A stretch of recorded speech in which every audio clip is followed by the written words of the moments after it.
सकाळ सकाळी गाडीचा ॲक्सिडेंट झालेला. आम्हाला मग झूम करून दाखवतो.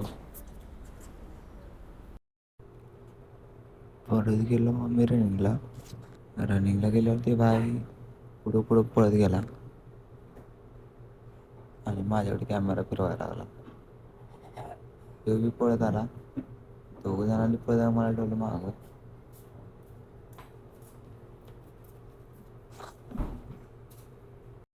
किती उशीर दोघं थांबले तर पण मी काय आलो नाही, कारण की मला माहिती नव्हतं कॅमेरा चालू आहे. भाई लोकांनी सांगितलं बी नव्हतं मला की कॅमेरा चालू केला म्हणून. परत झूम करायला लागले त्या आवाजातून गेला कॅमेरा ब्लर व्हायला लागला. परत एक्सरसाइज झाली, निघालो घरी. घरी जाता आता काही लोक अशी बोलत की काही विचारायला नको. गळ्यात गळं घालून चालू तिथं. परत आलो बाहेर, तेवढ्या नजारा दिसला. तरी काय गाडी होती मागाशी मला दाखवली. माझा ड्रायव्हर मित्रांनो विनंती, व्यवस्थित गाडी चालवा. 100 पैकी 80. हा हा तू कॉलेजला किती वाजता जातो? 10 वाजता. हा 10 वाजता तू घरातून निघतोस.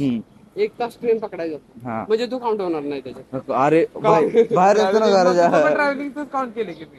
ट्रॅव्हलिंग कुठं करतो? 4 तास क्लास आणि 2 तास ट्रॅव्हलिंग पकडलं. नाही, 2 तास क्लास, 2 तास ट्रॅव्हलिंग. 4 तास झाले, आम्ही 7 तास पकडलेले. 7 तास. 2 तास कॅन्सल. नाही, माझं काउंट होणार, तुमचं नाही होणार. फक्त माझं काउंट होणार.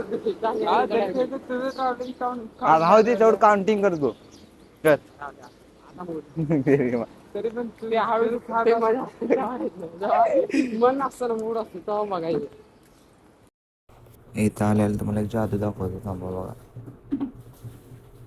फोन उघडला आणि इंस्टाला गेलो. बघा इंस्टाला व्ह्यूज किती आहेत आपले मॅक्झिमम 300च्या वरनं, बरोबर नाही. इंस्टाला तर व्ह्यू पाहिजे जास्त, पण इंस्टाला व्ह्यूज नाहीत. परत गेलो यूट्यूबला, तर यूट्यूबला आपले 1.2K व्ह्यूज कम्प्लीट झालेले. भारी वाटत एक नंबर आहे की लोकांना यूट्यूबला सपोर्ट भेटत नाही, मला यूट्यूबला सपोर्ट भेटत होता. सगळ्या चॅनलचे व्ह्यूज दाखवतो तुम्हाला बघा. संध्याकाळी जरा दुकानात गेलो, तर ह्याला घेऊन गेलेलो, तर हे असं येडं चाळ करतो इथं. काय करायचं, चला भेटू उद्याच बघून.